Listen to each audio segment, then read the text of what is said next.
Hello and welcome to marketing91.com. In this video, we are going to cover the topic on pioneering new markets. Let's start with the introduction. The first company that establishes its presence in the market in a specific category is referred to as pioneer or first mover. Example, Netflix. Netflix commenced in 1999. It was initially a mail-order DVD service. It accelerated the dying of neighborhood film rental stores in its early days. However, its most significant move was made in 2007. It transformed itself into becoming a pioneer of online streaming. It was an advancement that turned upside down the traditional business models of the media industry. It revamped Netflix into an international powerhouse. Next example could be of Sony Walkman. The engineers at Sony successfully joined a compact playback device with lightweight headphones in the year 1978. This produced a prototype for a hit product around the world. The Walkman was launched in the Japanese market in 1979. In the initial 3 months, it sold out its full stock of 30,000 units. Even later, Sony continued to give a tough competition to its rivals. For a whole decade after its launch, despite the market being saturated with competitors, Sony Walkman maintained a 50% market share in the US and 46% in Japan. This superiority was enjoyed even though the price of Sony Walkman was approximately $20 higher than that of the rivals. The next example of iPod. The invention of MP3 player technology was nothing new to the world. Although Apple set itself apart by introducing colossal memory and a new sleek design to the technology, the first iPod by Apple was launched on 23rd October 2001. It thrived colossally due to the unique software that Steve Jobs designed. This software would let users download music from the internet straight into the product. Now moving on to the types of pioneers. First, technology pioneer. When for the first time a new technology is introduced by a company to a category of products, it's called technology pioneer. Example, Tesla creates cars like one would develop a software product. Apple developed the iPhone, or Microsoft leveraged Intel chips and Dell PCs in a different manner. In the same way, Tesla manufactures cars by producing software on novel hardware. Due to this unique approach, the company can improve the car software functionality every few weeks. This is a significant contrast to the conventional way that the auto industry model works, where the product remains the same for as long as the customer drives it. Next, product pioneer. Example in this case is Sony Walkman. That is when a brand new type of product is introduced to the world by the company, it is called a product pioneer. Third, business model pioneer. New business model is introduced by a company for the first time, it is called a business model pioneer. Example, Airbnb, a sharing economy pioneer. Arrangement for mainly homestays, lodging or tourism experience is provided by Airbnb. No real estate listing is owned by Airbnb. It does not host any events. Its function is that of a broker. Airbnb earns commissions on each booking. The original name, airbedandbreakfast.com, was shortened to form Airbnb. Now moving on to the benefits of being a pioneer in the market. First, preference formulation. A pioneer company has the option of changing customer preferences with respect to its products. Very close association is created between the customer need and the brand. Some companies have not only changed and shaped the customer's preferences, but they have attained fame with a whole new category. Example of brands who have done that: Amazon, Google, Jeep, Twitter, Facebook, and Xerox. Next, switching cost. By creating switching cost, brand loyalty can be built by pioneering companies. These costs could be monetary, functional, or psychological. Functional switching cost. This is when pioneering companies lose their unique features. Monetary loss. This is the penalty for breaking a contract for replacing equipment. And third, psychological cost. It is the cost of learning functionality of competitors' offering. Third, resource advantage.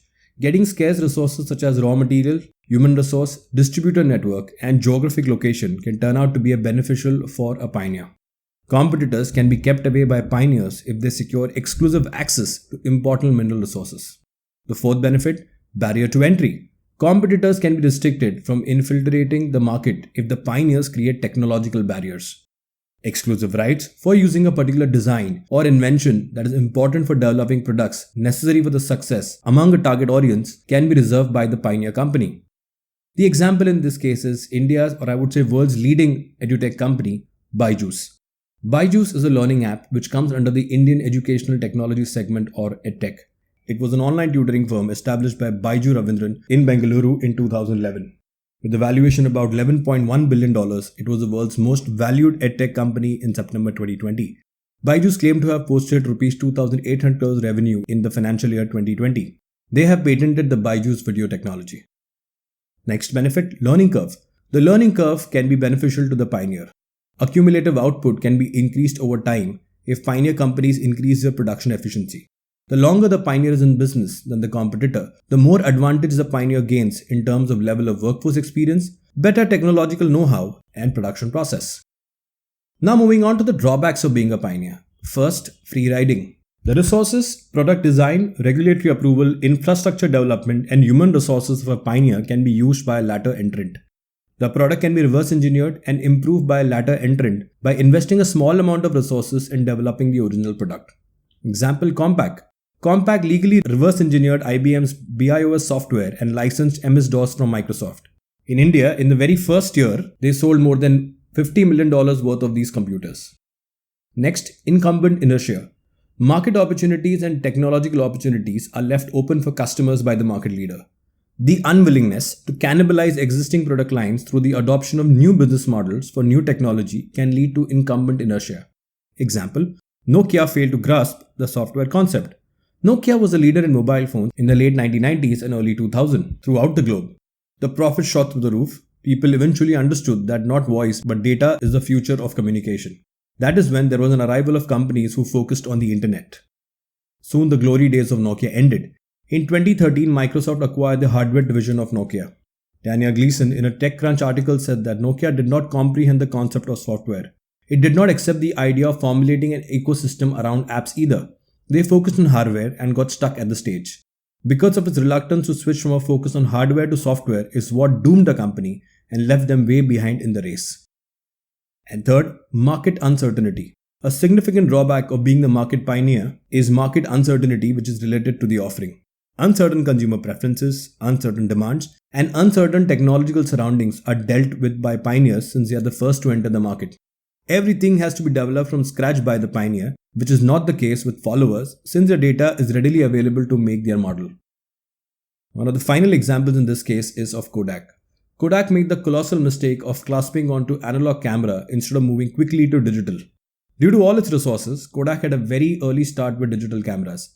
Before digital cameras took over analog in 2002, Kodak was aware of the technology for almost 20 years by then. Steve Sasson was the Kodak engineer who invented the original digital camera in 1975.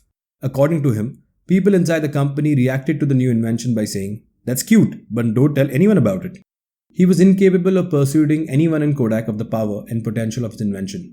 Shortly, Sony and others released affordable digital cameras and Kodak lost its chance. The organization ignored the warnings and later Kodak filed for Chapter 11 bankruptcy in 2012. So that's it, folks. This brings an end to the topic on pioneering new markets. These are some of the sources and links referred to for the content in the video. If you've liked the video, do subscribe to our channel. If you want to view these videos in an organized manner, you can visit freecourses.net, where all our videos are arranged in the form of courses. Thank you and see you in the next video.